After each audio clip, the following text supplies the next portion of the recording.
샬롬 할렐루야. 로마서 8장 12절에서 16절이요. 그러므로 형제들아 우리가 빚진 자로되 육신에게 져서 육신대로 살 것이 아니니라. 너희가 육신대로 살면 반드시 죽을 것이로되 영으로서 몸의 행실을 죽이면 살리니 무릇 하나님의 영으로 인도함을 받는 사람은 곧 하나님의 아들이라. 너희는 다시 무서워하는 종의 영을 받지 아니하고 양자의 영을 받았으므로 우리가 아바 아버지라고 부르짖느니라. 성령이 친히 우리의 영과 더불어 우리가 하나님의 자녀인 것을 증언하시나니. 아멘. 성령의 음성 주간 인도 10번째, 의와 틀에서 나오는 육신의 생각입니다. 육신의 생각 셋째 단계인 의와 틀에서 나오는 육신의 생각의 예를 살펴보면서 어떻게 하면 깨트릴 수 있는지 말씀드립니다. 성령의 음성을 밝히 듣고 싶어도 그러지 못하는 이유는 성령의 음성을 쫓는 대신 육신의 생각과 육체의 소욕을 따르기 때문입니다. 육신의 생각은 크게 세 가지 단계로 나누어 볼 수가 있는데 그중 셋째 단계인 자신이 깨닫지 못하는 의와 틀에서 나오는 육신의 생각을 심도 있게 다루고 있는 것입니다. 의와 틀에서 나오는 육신의 생각 중에 기질적인 틀이나 성격의 틀에서 나오는 육신의 생각과 미세한 비질가 남아 있어서 순간순간 스치는 육신의 생각, 환경에서 오는 충만함에 가려져 있는 육신의 생각에 대해서 말씀드렸고요. 육체의 결여에서 비롯되는 육신의 생각과 의와 틀과 선의 틀에서 비롯되는 육신의 생각에 대해서 살펴봅니다. 의와 틀에서 나오는 육신의 생각 예를 들면 육체의 결여에서 비롯되는 육신의 생각이 있습니다. 사람은 성장하면서 여러 발달 단계를 거칩니다. 단계마다 가정이나 학교에서 반드시 경험하고 훈련받아야 하는 것들이 있지요. 육체의 결여란 이 중에 어떤 분야가 결핍되어 성인이 된 후에도 그 결핍이 나타나는 것을 의미합니다. 예를 들어 어린이들이 학교에 가면 선생님 말씀에 집중하는 훈련을 받습니다. 이때 이 훈련을 잘 받지 못한 사람은 성장해서도 다른 사람이 말할 때 집중하지를 못합니다. 이 결핍이 신앙생활에 영향을 주기도 하지요. 설교나 교육 시간에 말씀을 집중해 듣지 못하는 것이지요. 또는 누군가와의 대화할 때 상대의 말을 경청하지도 못합니다. 일꾼들의 경우 윗사람이 지시사항을 귀담아 듣지 못하거나 명심하지 못해서 실수하기도 하지요. 또 어떤 사람은 성장기에 고립된 환경에서 자라 의사소통 능력이나 교감 능력이 부족합니다. 다른 사람들의 사고방식이나 표현 방식을 잘 이해하지 못하고 공감하지 못하지요. 그래서 다른 사람의 마음을 이해하고 배려하는 것이 부족합니다. 일부러 그러는 것은 아닌데 매사에 주변 사람의 마음에 맞춰 주지를 못하지요. 자기 경험 안에서, 즉 자기 생각의 한계 안에서 이것이 좋다, 저 사람도 그렇게 생각할 것이다 라고 생각하는데 그 생각이 맞지 않기 때문입니다. 이렇게 육체에 결여가 있는 사람은 상대적으로 혼의 지배를 받기가 더 쉽습니다. 혼을 주관하는 사단이 진리를 행하지 못하도록 회방할 요인이 많지요. 따라서 이런 육체 분야의 결여도 채워야만 영으로 온 영으로 들어갈 수가 있습니다. 물론 이 결여는 자신의 힘과 의지만으로는 쉽게 극복할 수가 없습니다. 불가능이 없으신 하나님의 능력을 힘입어야만 극복할 수가 있지요. 그 방법론을 간단히 말씀드리면 진리의 말씀을 열심히 보고 듣고 배우면서 이 진리에 자신의 모든 것을 비춰 보아야 합니다. 그리고 불같이 기도해야 하지요. 그러면 자신이 영육간에 알아야 할 것, 갖추어야 할 것, 다듬어야 할 것을 깨달을 수가 있습니다. 기도하면 성령께서 예전 일을 떠올려 주셔서 자신의 결여가 무엇인지 발견하게 해 주시는 겁니다. 이때 진리에 유배되는 것이 발견되면 작은 것부터 하나하나 자신을 바꾸기 위해 노력해야 하지요. 성령의 소욕을 쫓기 위해 노력하고 또 노력해야 합니다. 이때 불같은 기도를 반드시 병행해야 하는 이유는 성령의 소욕을 쫓을 힘을 얻기 위해서입니다. 무엇보다도 진리를 바르게 깨닫기 위함이지요. 결여가 있는 상태에서 말씀을 문자적으로 또는 자기 생각의 틀 안에서 이해하면 또다시 잘못된 진리의 틀을 만들 수 있기 때문입니다. 말씀을 들어 안다는 것이 결여를 극복하는데 오히려 역효과를 낼 수가 있지요. 그러므로 기도하면서 성령의 감동함 속에 진리를 바르게 깨우치고 이해해야 합니다. 하나님의 말씀을 자신의 한계 안에서 해석하는 것이 아니라 말씀에 담긴 하나님의 마음과 뜻을 깨달아 정확하게 이해해야 합니다. 이렇게 하나님 말씀을 깨달아 열심히 행해 나가면 육체의 결여도 점점 채워지지요. 그래서 주의 교양을 이루면 영육간의 아름다운 사람이 될 수 있답니다. 또한 의와 틀과 선의 틀에서 진리의 말씀을 자기 나름대로 해석하여서 이것이 옳다, 이것이 선하다 이런 식으로 생각을 단단히 굳힌 것입니다. 의의 틀과 선의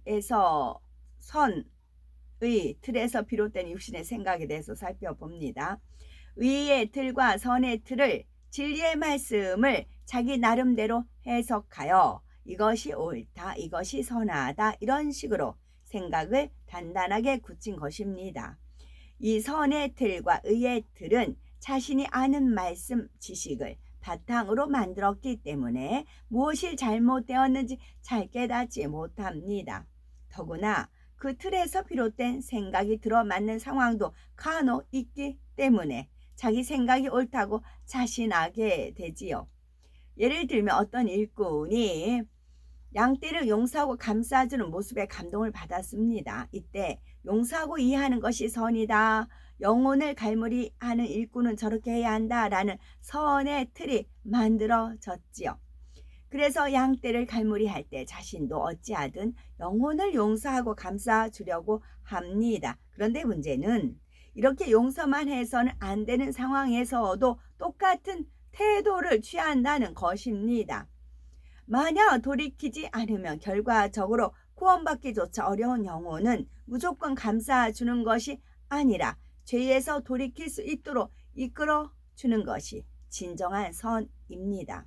갈라디아서 6장 1절에 형제들아 사람이 만일 무슨 범죄한 일이 드러나거든 신령한 너희는 온유한 심령으로 그러한 자를 바로잡고 네 자신을 돌아보아 너도 시험을 받을까 두려워하라 했습니다. 믿음의 형제가 죄를 범하면 죄에서 돌이키도록 바로잡아주는 것이 일꾼의 역할이며 이것이 선입니다. 사랑이지요. 물론 이렇게 할 때는 어떤 감정도 없이 온유한 심령으로 해야 하지요.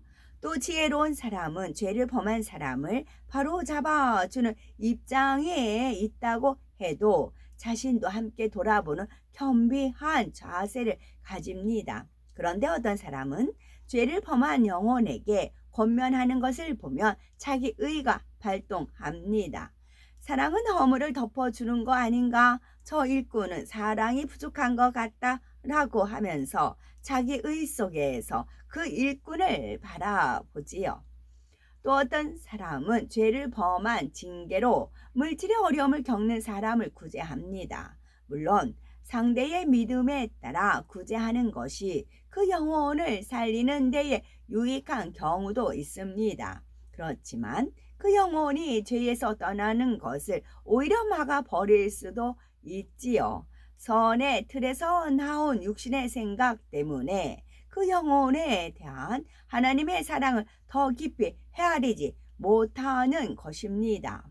어떤 일꾼들은 이와 반대로 양떼를 지적하고 권면하는 것이 사랑이고 선이다라고 생각을 합니다.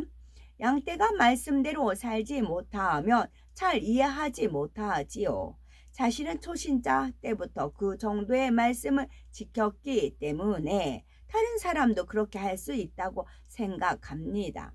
또 상대가 버거워도 믿음의 분량에 넘치도록 계명을 지키도록 가르치고 권면하는 것이 상대에게 유익하다고 생각합니다.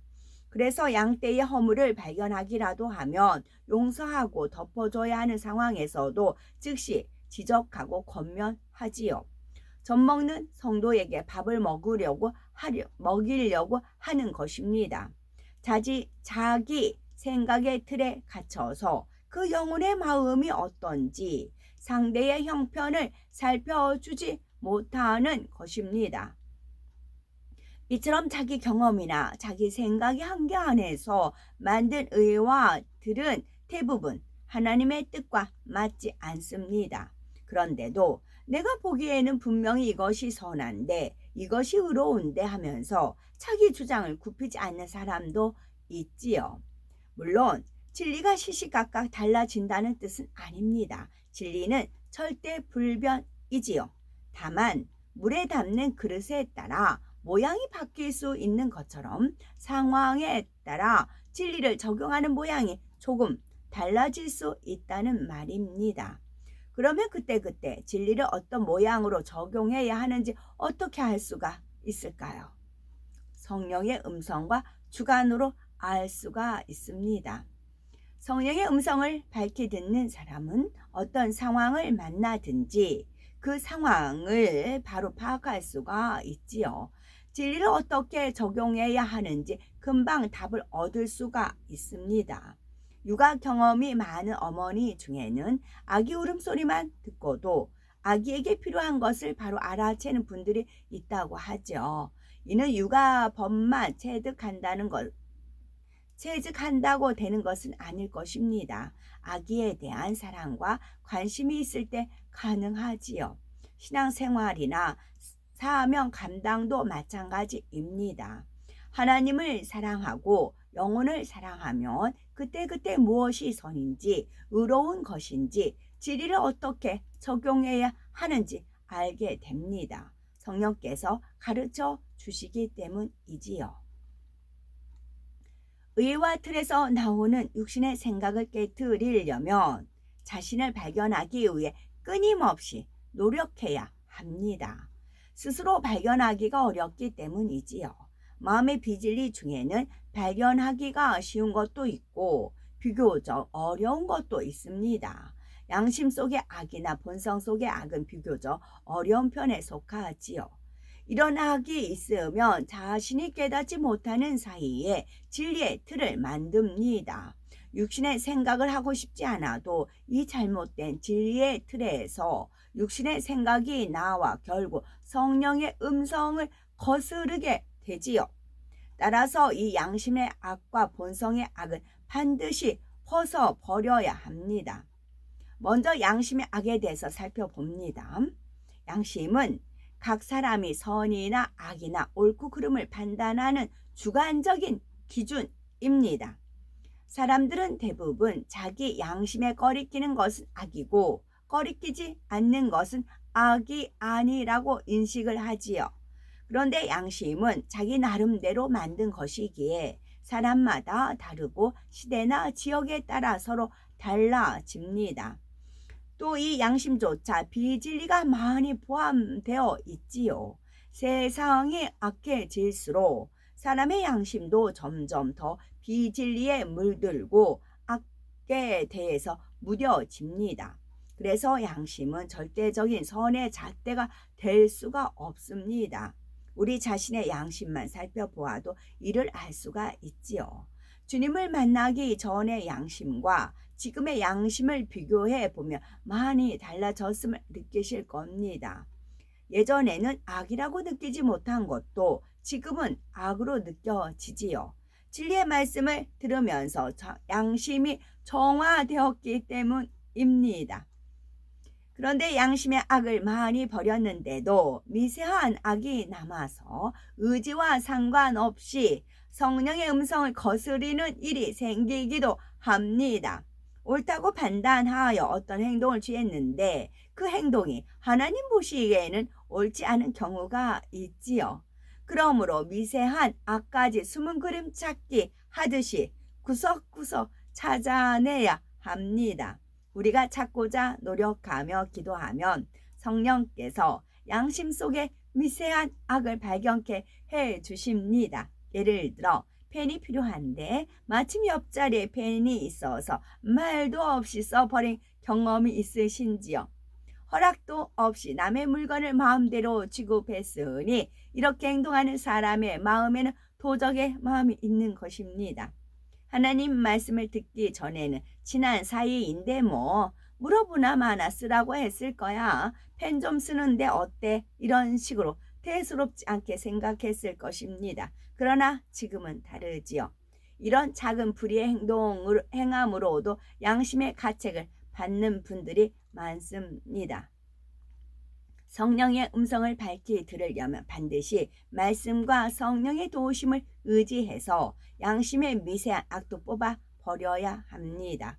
자신을 발견해 나가거나 끊임없는 노력을 통해 육신의 생각을 온전히 깨트림으로 성령의 인도를 받아 형통한 삶을 영위하는 복된 우리가 되셔야 되겠습니다. 여기서 볼펜이라는 펜이란 말이 나오니까 떠오르는 예화가 있어요. 이제 예화는 아니고 저의 스토리였는데 이제 저는 이 말씀을 공부를 했잖아요. 그러니까 자녀의 물건을 할 때도 이거 엄마 갖다 쓴다, 쓰고 갖다 놓게 말을 해요. 갖다 놨다 얘기를 해요. 그러면 아이도 이거를 이제 봤어요. 그러면 저한테도 그래요. 엄마 이거 제가 갖다 쓸게요. 이거 써도 돼요? 라고 물어봐요. 그냥 갖다 쓸 수도 있는데 그렇게 안 해요. 이게 그게 습관화 되는 거지요. 아멘.